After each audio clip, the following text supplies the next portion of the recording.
আগামী বছরেই নির্বাচন, তার আগেই কোমর বেঁধে ময়দানে গেরুয়া শিবির। হুগলির ভদ্রেশ্বরে শ্রীরামপুর সাংগঠনিক জেলার পরিচালনায় ও সহসভাপতি দিলীপ সিং এর উদ্যোগে আয়োজিত হলো পরিবর্তন সংকল্প সভা। যে সভায় উপস্থিত হন রাহুল সিনহা। তৃণমূল সরকারকে এক হাত নেওয়ার পাশাপাশি পার্নো মিত্রের দল বদলের উঠল প্রসঙ্গ। অন্যদিকে মঞ্চে সভাপতি সুমন ঘোষের নেতৃত্বে 123 জনের যোগদান। তাদের হাতে দলীয় পতাকা তুলে দিলেন রাহুল সিনহা। সম্পাদক মাননীয় শ্রী নীরজ সিং মহাশয়।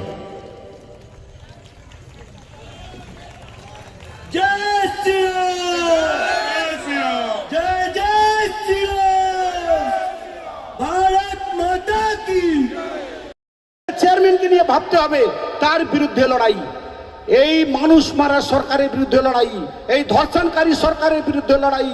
এই যে আমাদের ডাক্তারও সেফ নেই, আপনারা কি করে সেফ থাকবেন? আপনারা বাঁচতে পারবেন না। আমি আমার দাদা বসে আছেন, বেশি আমি বক্তৃতা রাখতে পারবো না, আমার সৌভাগ্য। তবে একটা কথা বলবো, আপনাদেরকে 26-এ এই পদ্ম ফুলটাকে মাথায় রাখতে হবে।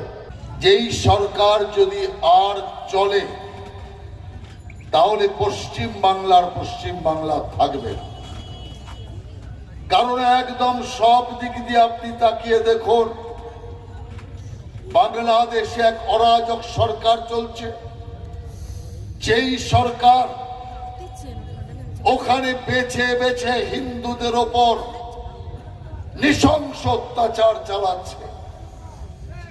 ওখানে চলছে ইউনূসের সরকার, এখানে চলছে ইউনূসের বোনের সরকার। পার্টির পরিবারে, ভারতীয় জনতা পরিবারে স্বাগতম করা হলো আজকে মাননীয় রাহুল সিনহা মহাশয় এবং শ্রীরামপুর সাংগঠনিক জেলার সভাপতি সুমন ঘোষের নেতৃত্বে। এনাদের দুজনের হাত থেকে দলীয় পতাকা হাতে নিয়ে আজকে ভারতীয় জনতা পরিবারে সামিল হচ্ছেন। এই পার্বমিত্র তৃণমূলে যোগ দিয়েছে এবং পরিষ্কার বলেছে মানুষ ভুল করে, বড়নগর থেকে একেবারে হেরেছিল। কি বার্তা থাকবে বিজেপির তরফ থেকে? বিজেপিতে ছিল নাকি? ও কোন সময় অ্যাক্সিডেন্টালি এসে গেছিল, ওই সময় শেষ হয়ে গেছে। আমরা তো কোনোদিন মনেও রাখিনি যে এই নামের কেউ বিজেপিতে আছে। তাহলে কি হেরে গেলে বিজেপি মনে রাখে না? না না, হেরে যাওয়ার জন্য নয়, যে ভুলটা আমাদের হয়েছিল সেই ভুলটা আমরা বুঝেছি ইলেকশনের রেজাল্টের পরে, যে ওই ভুলকে আর এগিয়ে নিয়ে যাওয়ার কোনো দরকার নেই। এতটা কনফিডেন্ট কি করে 26-এ বিজেপি চলে আসবে, এবং যেখানে আপনারা বলছেন এত লক্ষ বা এত কোটি নাম বাদ গেছে? এই সব লোকের নামের পেছনে ও একাই আছে, আর কেউ নেই। অতএব সেই কারণে আরো এই সমস্তকে দেখে 50টা লোক আরো পিছিয়ে যায়। সেই কারণের জন্য আমরা মনে করি, একদম পরিষ্কার অর্থে বলছি, এই সমস্ত কলঙ্ক যত তাড়াতাড়ি বিদায় হয় তত আমাদের পক্ষে মঙ্গল, বাংলার পক্ষেও মঙ্গল। আবর্জনা যা কিছু আছে সব তৃণমূলের ঝুলিতে পড়ুক, ওটা একটা ডাস্টবিন আছে, সেই ডাস্টবিনে পড়ুক, আমরা এটাই চাই। এসআইআর হওয়ার পরে কতটা বিজেপি এগিয়ে গেল, বঙ্গ বিজেপি কতটা এগুলো? এসআইআর না হলেও বিজেপি এখানে ক্ষমতায় আসতো, আর এসআইআর হওয়ার পর সেটা আরো কয়েক গুণ নিশ্চিত হলো। অতএব তৃণমূল কংগ্রেস এখান থেকে যাচ্ছে, এসআইআর হলেও যাচ্ছে, এসআইআর না হলেও যাচ্ছে। তৃণমূলের কোন দল আছে নাকি? দুর্নীতির দল একটা, কি বলছে? একদম MP, MLA সবাই তো একদম বেকার দল, চোরের দল। কথাটা হচ্ছে আমরা কি কি কি করব সেটা জিজ্ঞেস করবো। তৃণমূলের নামই নেবে না, একদম একদম একদম চোরের দল আছে। আমরা করব, মানুষের রোজগার দেব, সুশাসন সরকার দেব, ডবল ইঞ্জিন সরকার দেব, মোদিজি যে যতগুলো পরিকল্পনা লাগু আছে সেগুলো এখানে আমরা যোজনাগুলো লাগু করব। তাহলে চাপদানিতে উন্নয়ন হয়নি বলছেন? উন্নয়ন হয়েছে তা ব্যাংকক ঘুরছে, সিঙ্গাপুর ঘুরছে, চেয়ারম্যান, এমএলএ, কাউন্সিলর, এটাই তো উন্নয়ন। দেখুন না, জিজ্ঞেস করবেন তো এই আপনাদের যে যতগুলো এমএলএ, চেয়ারম্যান, কাউন্সিলর ক টাকা জিএসটি দেয়? একটা কাগজ জিএসটি দেখাতে পারবে কি? চোরেদের দল, চুরি করে করে বাড়ি ঘর, হোটেল যা খুশি হচ্ছে হোক, ঠিক আছে, কিন্তু জনগণ এবার পরিবর্তন করবে, এবার পাল্টে পারবে। কারণ কি দেখো, সিপিএম 34 বছর যেই অপশাসন সরকার করে এখানে মানুষকে একদম একটা ঘরে কণ্ঠাসা করে দিয়েছিল, সেই তৃণমূলকে কিন্তু এখানকার জনগণ নিয়ে এসেছিল অনেক কিছু চিন্তা ভাবনা করে। কিন্তু এই দলটা এত, মানে তার থেকেও তার দাদু বেরোলো, মানে একেবারে ওইখানে তো তাও কিছু ছিল, এখানে তো সবকটাই চোর। বলতে নেই, কিন্তু সবকটাই সত্যিকারে, সবকটাই চোর। আপনি মঞ্চ থেকে বললেন এখানে ক্লাব ভাঙা হয়েছে, ফ্ল্যাগ লাগানো হয়নি, এবং আজকে দেখা গেল এই পরিবর্তন যাত্রার যে সংকল্প মঞ্চ সেখান থেকে অনেক মানুষ জয়েন্টও করেছে। হ্যাঁ, 123 জন আমার এখানে জয়েনিং করেছেন। এইটা তো আমরা এখানে যারা কাউন্সিলর আছে, আমি তাদের কাছে একটা প্রশ্ন করতে চাই। কাউন্সিলর কারা করেছে?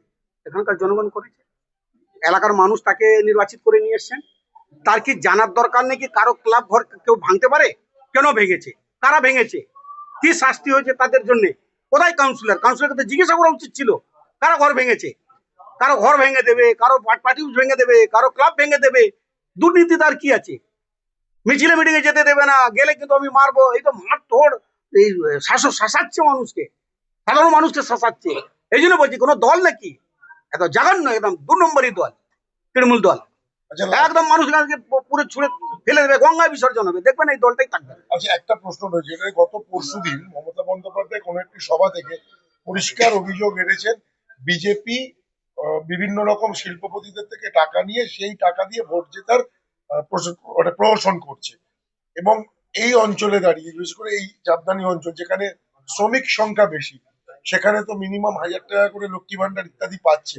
সেটাকে আপনারা কি করে কাউন্টার করবেন?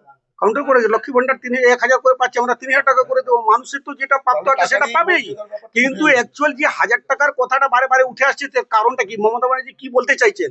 ওই 1000 টাকা দিয়ে ভোট নেবেন নাকি? 1000 টাকা দিয়ে ভোটের জন্য দিচ্ছেন? উনি এটা ক্লিয়ার করে দিন। এই যে এখানে মিল এতগুলো আছে, 5-6খানা মিল আছে, এই মিলে মজদুরের উপরে শাসন কারা করছে?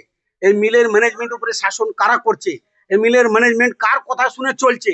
এগুলো তো নজর দিতে হবে। আপনারা নজর দিন, সব তথ্য বেরিয়ে আসবে।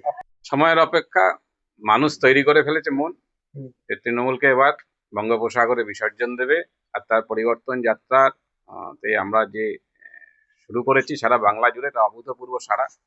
মানুষ আমাদের পাশে আছে এবং 26-এর ভোট দুহাত উজাড় করে দেবে। আচ্ছা, কি কি টপিক আপনারা কি কি এজেন্ডা ভাবছেন যেগুলোকে বেস করলে তৃণমূল 0 বা বিজেপি এগিয়ে আসবে? কি কি এজেন্ডা কি আছে? মানুষ এজেন্ডা ঠিক করে দিয়েছে।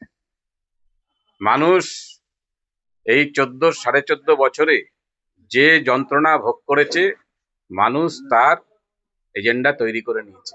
আমাদের এজেন্ডা কিছু নেই, মানুষের এজেন্ডাই আমাদের এজেন্ডা। পাঁচালী তো তৃণমূল নেতাদের জন্য তৈরি হয়েছে। যে উন্নয়নের কথা পাঁচালী ওরা বলছে সেটা তৃণমূলের নেতাদের। যারা সাইকেল চেপে ঘুরে বেড়াতো তারা আজকে স্করপিও চেপে ঘুরে বেড়ায়। তো উন্নয়ন সাধারণ মানুষের হয়নি, তাই জন্য যে উন্নয়নের পাঁচালী করছে ওরা, সেটা তৃণমূলের কর্মীদের পাঁচালী।